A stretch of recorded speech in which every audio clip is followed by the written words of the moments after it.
비가 와서 꽃이 많이 떨어졌습니다. 그 날씨가 아침 저녁으로 쌀쌀해가지고 감기 환절기에 여러분 조심하시고 감기 안 걸리도록 주의하시기 바랍니다.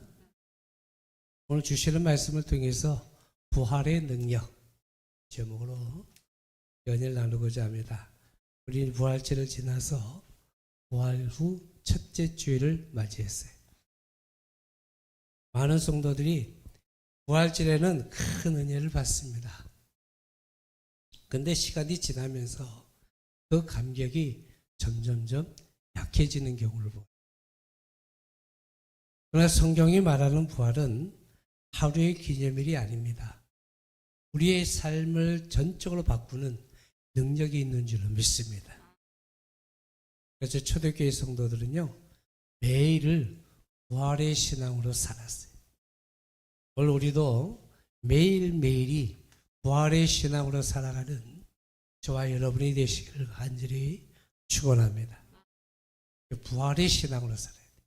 예수 부활, 나의 부활이 되는 여러분 되시기를 간절히 축원합니다.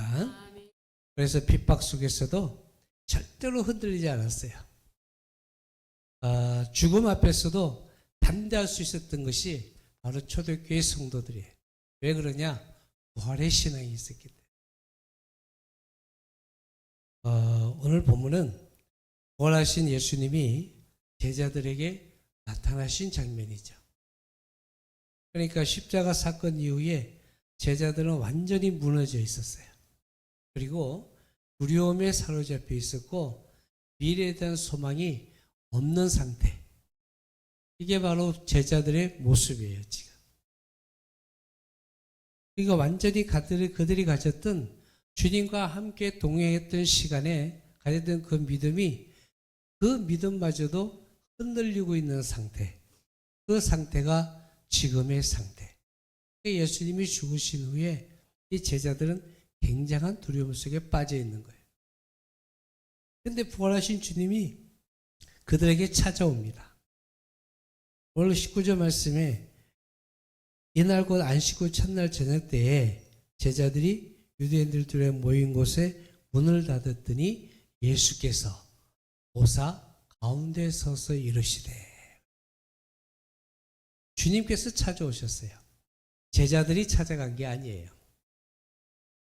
바로 오늘 말씀을 통해서 부활 후 첫째 주안을 살아가는 성도들이 붙들어야 할 세 가지 은혜가 오늘 본문에 있습니다.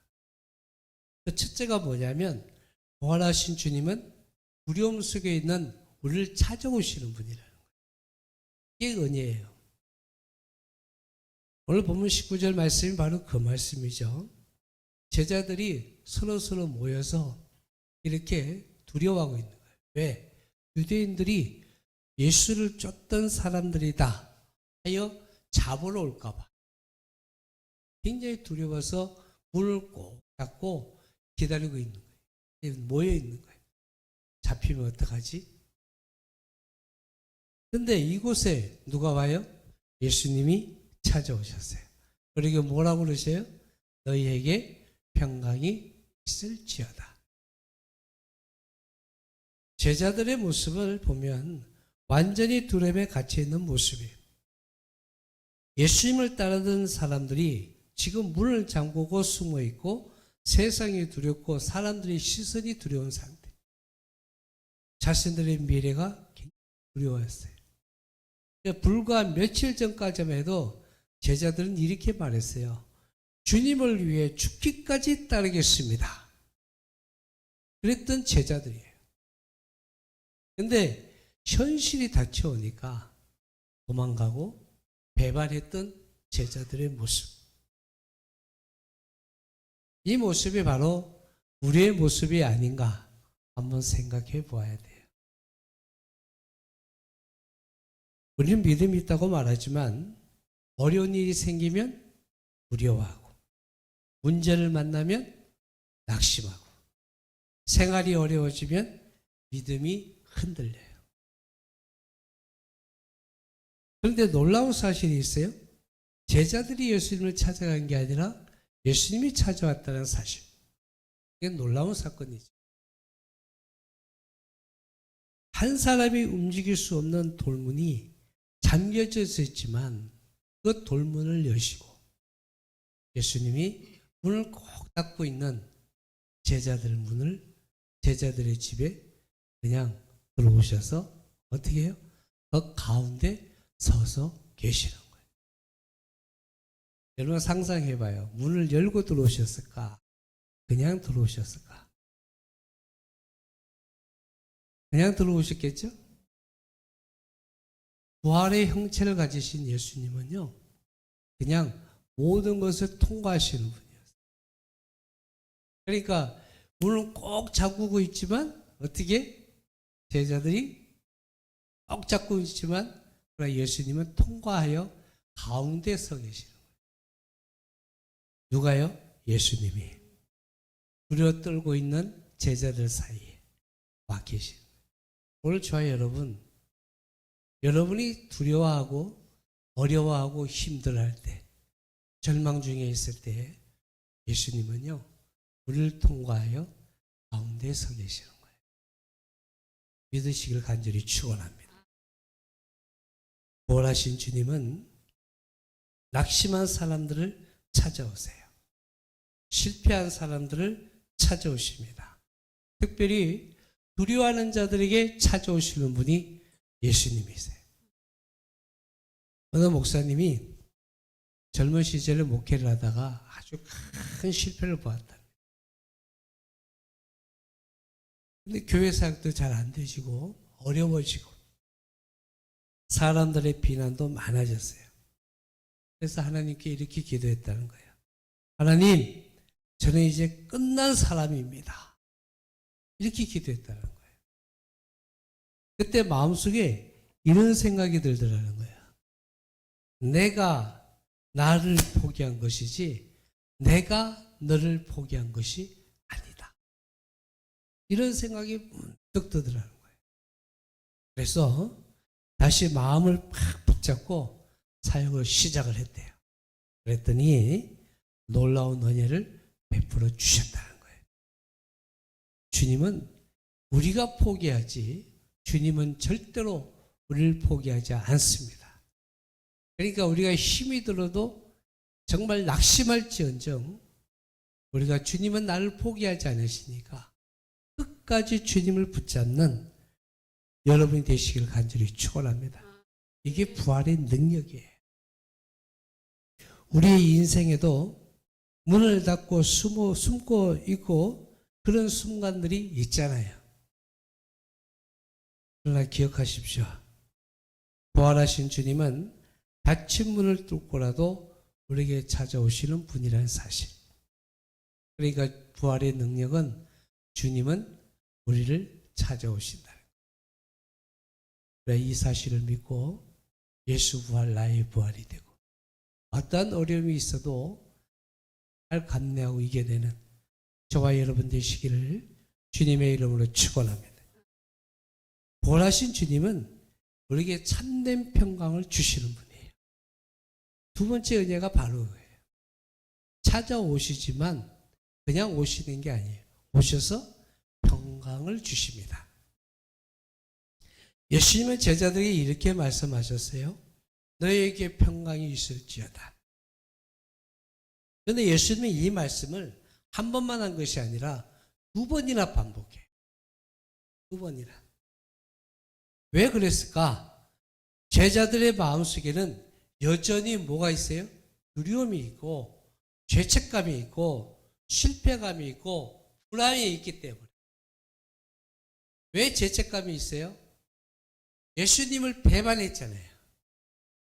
주님, 저는 언제서나 어디에서나 주님을 항상 쫓겠습니다. 약속했잖아요. 그런데 예수님이 잡혀가시니까 뿔뿔이 흩어지고 도망가고 베드로는 부인까지. 그러니 그 제자들에게는 엄청난 죄책감이 있어요. 특히 제자들은 예수님을 버리고 도망갔던 기억밖에 없는 거예요. 주님을 보니까 더 생각이 나는 거죠. 그런 그들에게 예수님의 책망 대신에 뭘 줘요? 평강을 선포하십니다. 여기서 말하는 평강은요, 단순한 감정이 아니에요. 헬라어로는 에이레네란 말을 쓰는데 히브리어로는 샬롬입니다. 샬롬. 잘 아시죠? 평강. 평강이 있을지어다. 이 평강은 하나님과의 관계가 회복된 상태, 마음이 하나님 안에 안정된 상태, 삶 전체가 하나님 손 안에 있다는 확신, 이게 평강이에요. 너희는 이제 하나님 손 안에 있다. 너희의 마음은 안정될 것이다. 너희는 하나님과 관계가 회복이 됐다. 이 말씀이에요. 이걸 한 번만 말하는 것이 아니라 두 번이나 반복하고 있는 거예요. 오늘 사랑하는 성도 여러분, 여러분에게 평강이 없습니까? 때로는 여러분 죄책감이 있습니까? 아픔이 있습니까? 불안이 있습니까?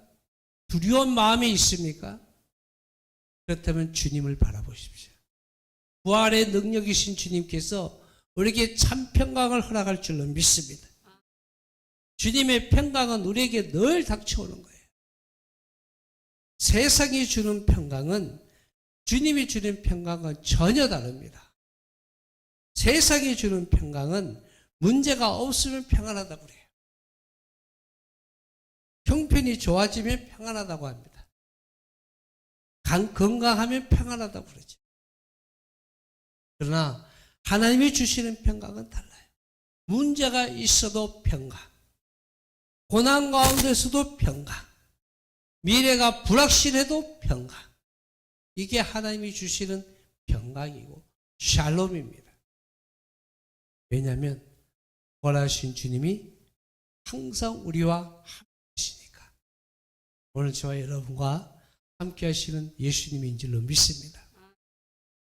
어떤 화가가요, 평안한 주제로 그림을 그렸대요. 그랬더니 첫 번째 그림은 잔잔한 호수와 아름다운 산의 풍경을 그려놓고 평화, 이렇게 이름을 붙였어요. 두 번째 그림은 폭풍과 몰아치는 절벽이었어요. 그런데 절벽 틈에 작은 새가 둥지를 틀고 있는 그림을 그렸어요.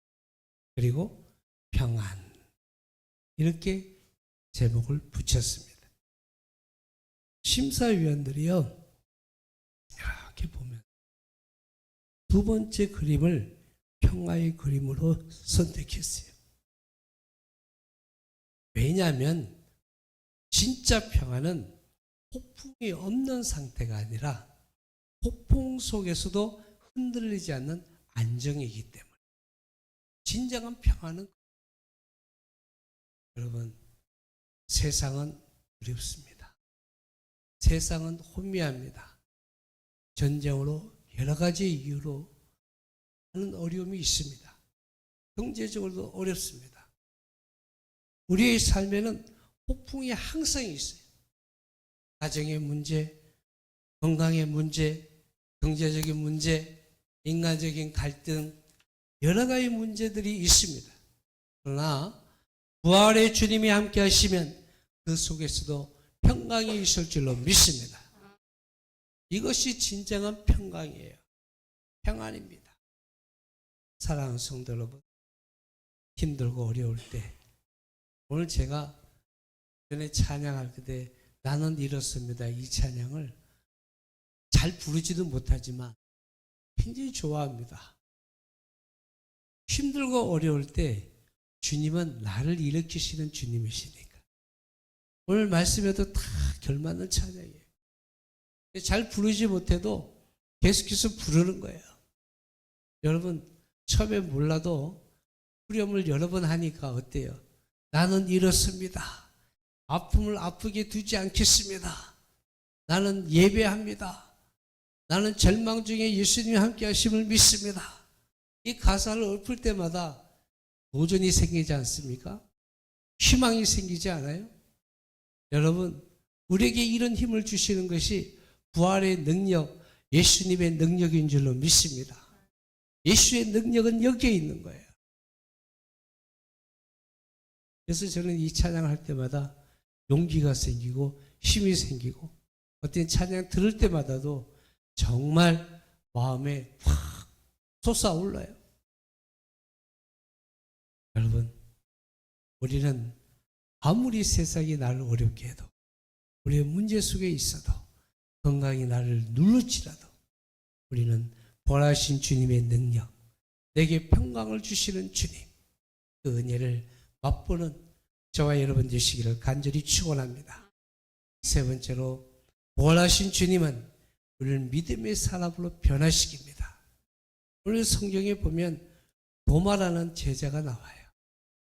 여러분, 도마는 예수님의 부활 소식을 들었지만 믿지 않았어요. 믿지 않았습니다. 이렇게 얘기합니다. 내가 그의 손에 못자국을 보고 내 손을 그 못자국에 넣어보며 내 손을 그 옆구리에 넣어보지 않고는 믿지 아니하겠노라. 도마는 이렇게 얘기합니다. 그래서 사람들은 도마를 의심 많은 도마라고 이야기를 해요. 의심 많은 도마. 우리가 도마를 칭할 때 앞에 수식어 뭐가 들어가요? 의심 많은으로 들어가죠. 하지만 사실 도마는요, 매우 솔직한 사람이에요. 사람이 죽었다 살아났다. 여러분 믿음이 갑니까? 보지 않고 절대로 믿지 못해요. 보지 않고는 믿을 수가 없는 거예요. 그러니까 도마는 솔직한 사람이에요. 그냥 막연하게 예수 부활, 예수님 부활했다니까 그래? 예수님 부활하셨어? 이게 아니라 내가 직접 손으로 만져보고 직접 봐야겠다.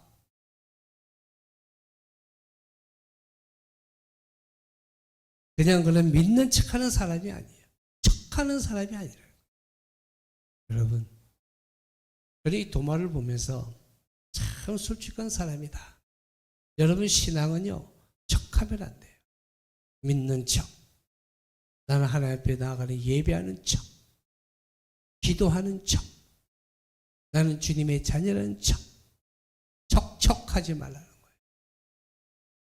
나는 믿습니다. 나는 하나님의 자녀입니다. 나는 그리스도인입니다. 나는 예배합니다. 나는 주님 앞에 기도합니다. 솔직한 믿음의 사람들이 되시기를 간절히 축원합니다.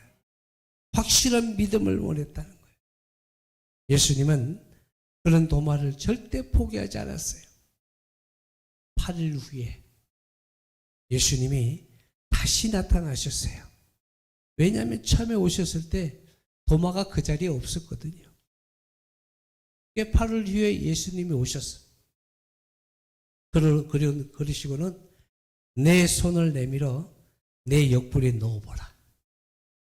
믿음 없는 자가 되지 말고 믿는 자가 되라. 주님은 이렇게 말씀하셔요.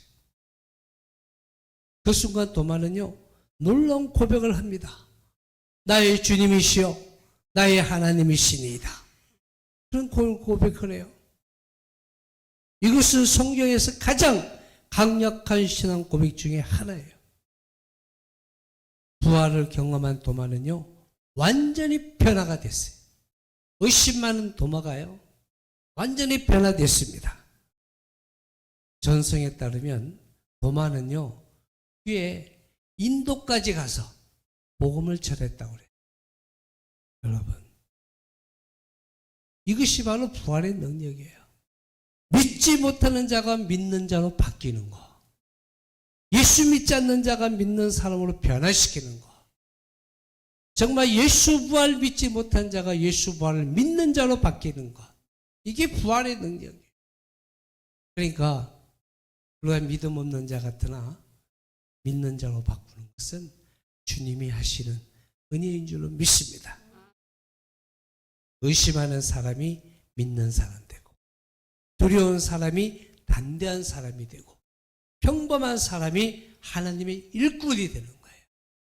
하나님의 일꾼 누구나 되는 거예요. 누가 시키시면? 하나님이 시키면, 주님이 일하시라면 다 일꾼이 되는 거예요.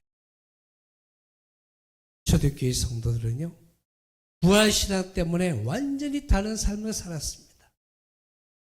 로마의 핍박 속에서도 그들은 두려워하지 않았습니다. 왜냐하면 그들은 예수님이 죽음을 이기셨다는, 우리도 죽음을 두려워할 필요가 없다. 예수님은 죽음을 이기셔서 우리도 두려워할 필요가 없어.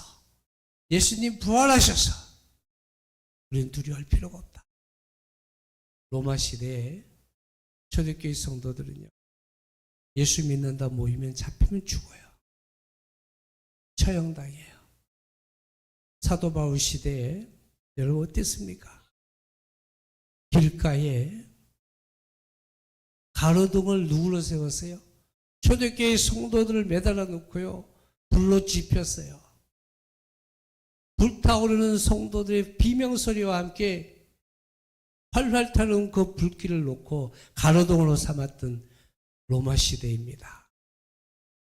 그런 핍박을 당했던 초대교회 성도들, 죽으면서까지도, 사자밥이 되면서까지도 주님을 찬양했어요. 그게 부활의 능력입니다.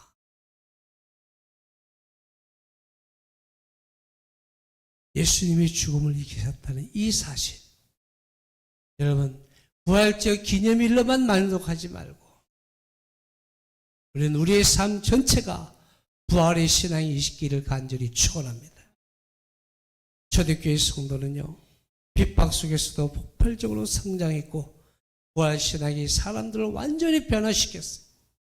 사랑하는 성도 여러분, 부활로 첫째 주간을 살아갈 우리는 세 가지를 기억해야 돼요. 그 첫째가 뭐라고 그랬어요? 두려움 속에 있는 우리를 찾아오시는 주님. 두 번째는 뭐라고 그랬어요? 우리를 참된 평강을 주시는 주님. 그리고 뭐라고 그랬어요? 우리를 믿음의 사람으로 변화시키는 주님의 능력. 이 세 가지, 단순한 교리가 아닙니다. 부활은 우리의 삶을 변화시키는 능력인 줄로 믿습니다. 혹시 지금 여러분 두려움 가운데 있습니까? 낙심 가운데 있습니까? 혹시 믿음이 흔들리고 있습니까? 누가 나를 해하지 않을까 염려하고 있습니까? 세상 사는 것이 너무 힘들어서 미래와 소망이 없습니까? 부활하신 주님이 오늘도 우리에게 말씀하십니다. 너희에게 평강이 있을지어다. 이 부활의 능력으로 한 주간을 살아가는 성도들이 되시기를 주님의 이름으로 축원합니다. 축원합니다. 너에게 평강이 있을지어다.